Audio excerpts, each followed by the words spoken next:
Welcome back, trainers. So let's go ahead and take a look at this amazing trade that I did with Elegantly. We were quite surprised on the outcome of this. So the one that I did trade her was from 2017 when Groudon was first appearing, and it turned out to be lucky. Are you kidding me? That is so awesome. We were actually contemplating trading our shinies, and after these two turned out to be lucky, we were thinking, wow, we could have just got lucky shinies, but that's not necessarily the case because the one that I did send over, the Groudon, was from 2017. So I think that's what triggered the lucky appearance here. So that is pretty nice. And also, we're going to be taking a look at my Spiritomb. I'm going to be purchasing the secondary move for 75,000 Stardust, and I have gone way below 6 million Stardust now, guys, because I just said, you know, the heck with it. I'm going to buy secondary moves for these Pokemon that I want to get. I have plenty of Stardust, and I'll get it right back, just like I always do. We're going to be taking a look at some PvP battles, as a matter of fact, using the Spiritomb and just testing it out. It's a fun Pokemon. It's not going to be your best option in all kinds of situations, but it can, you know, trick up your opponent and kind of make them a little surprised as to what to use up against it. It's going to be weak to Fairy, and that's going to be it. Anyways, we're going to also be talking about the event over there in Brazil, and also the shiny Psyduck, which is appearing there, as well as the Asian Pacific region. So with that said, let's go ahead and head over to Twitter and see what we have going on here. We're over here on the Leak Duck. So yes, this shiny Psyduck is appearing other places around the world outside of the event in Brazil, but currently only in the Asia Pacific region, as I'm recording this on Friday. You can expect the shiny Psyduck to possibly be in your area coming this weekend. As far as are the spawns increased, I do believe slightly, but not by much. And are these shiny appearances increased? Well, I couldn't really tell you too much quite yet. We'll have to wait and see when they drop it over here. But I would imagine it's up just a little bit. So look out for that. Prepare yourself accordingly. And we're going to go ahead and take a look at Golduck to see how well and useful it can be regarding PvP. Because necessarily going up against raids, you don't want to use it.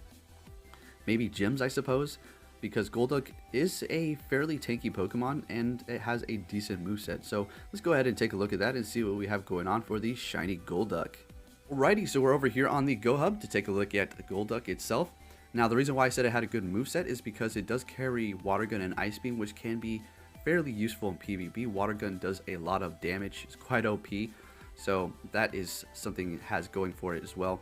Now let's go ahead and look at its stats. It's going to be a pure water type with a max CP of 2,450. Now let's talk about CP potentials and PvP just for a second here.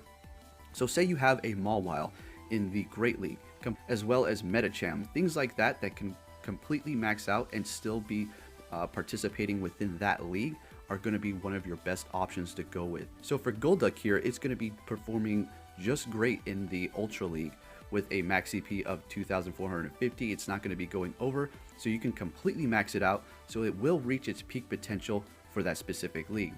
I hope that makes sense to you. So if we take another Pokemon at level 25 in the Great League or Ultra League, they haven't reached their maximum potential. They're still going to perform well, but not as good as the other Pokemon that are completely maxed out for that specific league.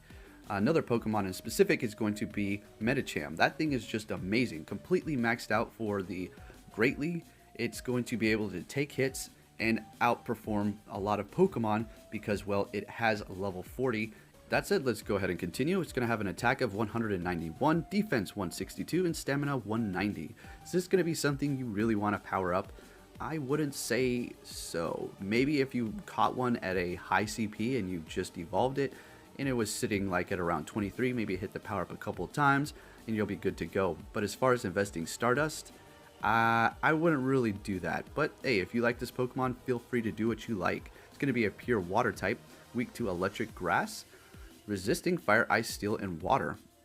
Now let's go ahead and take a look at its moves here. It's not going to have any legacies.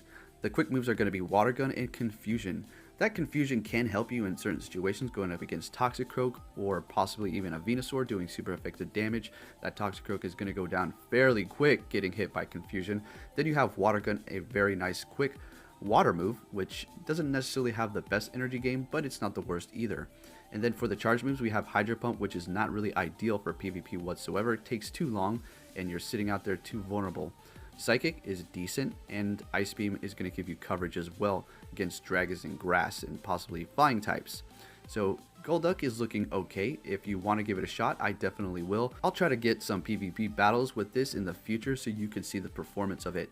So it's looking okay. As far as the moves that you want to go with, Water Gun or Confusion, huh? It really depends on what you have your team and what you need coverage for, but as it stands, you probably want to go with Water Gun and then maybe Ice Beam. If you're looking to purchase a secondary move, Psychic works great, but if you do have that Hydro Pump, you will be able to get Stab and put off a fairly good amount of damage if you maybe burn through their shields already, because that's quite a lot of energy to gain just for them to have them block it. So always remember that. So Golduck is looking okay. It's not the worst, not the best, but it should be a fun Pokemon to use if you catch one at a high CP and not invest too much Stardust into this guy. I'm going to give you a few more examples as to Pokemon that will be reaching their peak potential in the specific league that they're going in. So we're going to be talking about the Ultra League here, but the same rules can apply for the Great League. Just think 1500 CP, and if they can be almost maxed out at that CP level. So we have Rhyperior sitting at 2448, and it's not even close to being maxed out, as you can see here. So it's not going to be performing horribly, but it's not reaching that peak potential that it could possibly be at otherwise, as opposed to, say, Toxicroak here, level 40, because you can see completely maxed out, and it is reaching its peak potential, which is going to make it extremely ideal for the Ultra League, because it's going to just be maxed out in everything that it could possibly be, as opposed to something else that was not, like that Rhyperior. And then you have the Feraligatr. So this is going to obviously be outperforming Blastoise as far as water damage output going up against raids, but when it comes to PvP, it's another story. Feraligatr is no pushover and is extremely good as well. I do have Bite, which is going to be doing a lot of damage, but it's not going to be gaining that much energy for your charge moves. Waterfall, on the other hand, is decent. You're going to be getting Stab from it, and it's going to be charging a little bit quicker. You will be, not very effective to, say, a possible Grass type or whatever else is out there, but you still will be able to put in work and get those charge moves up. Compared to Blastoise, let's go ahead and find where's my Blastoise stats, and you can look at all my Pokemon. There you go. We have this one completely maxed out, and it will be outperforming Feraligatr in PvP because it does have Water Gun. Feraligatr can learn Water Gun, but you're not going to be able to have Water Gun and Hydro Cannon on the same set. So Blastoise can, and it has quite a bit of tankiness to it, as well as reaching its peak potential, sitting at 2429. So yeah, think about it like that. Feraligatr, good for raids. Blastoise, good for PvP. Feraligatr is also good for PvP as well. Just trying to give you the example here. And then another one, which is absolutely amazing, is going to be Victory Bell. This one is a level 100, completely maxed out at 2431, and it is reaching its peak potential. So just think about it like that. Maybe you want to start going for Pokemon that are not going to be going over that specific league, or maybe you can power them up to like level 38 and they're just reaching that limit there. Those are going to be the ideal Pokemon. Now let's take a look at another example here as to something that is an exception. So we have the Alolan Muck, which obviously you can see it's not being maxed out. It's close, but not quite there. This is going to be performing absolutely amazing with Bite. It's just nasty. Now, another good example is going to be Steelix. Now, I know this is just an amazing Pokemon for PvP because of the tankiness, but if you do have Fire or Fighting, it will go down fairly quick, right? So it's going to be doing great, maxed out. This is not a level 100, keep that in mind, but if you did have one, it's not going to be going over that 2500 CP limit.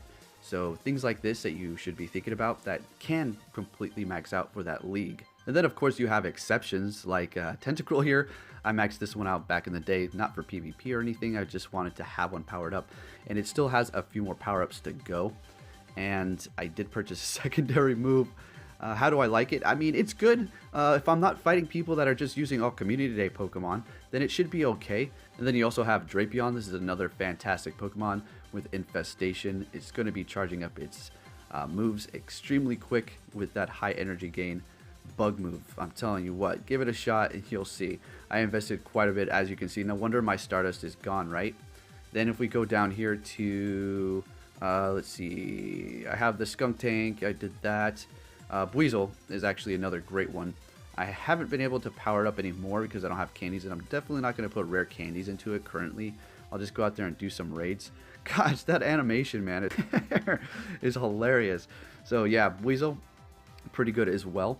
Now I'm trying to give you unique options, not just, you know, your typical top tier Pokemon that everybody's just going to use every single match. It gets so boring. And try to use the unique Pokemon to have fun with it. Sandslash is going to be also a good one. But another thing to take into consideration, not specifically for Sandslash here, is that some of these Pokemon may receive different moves in the future.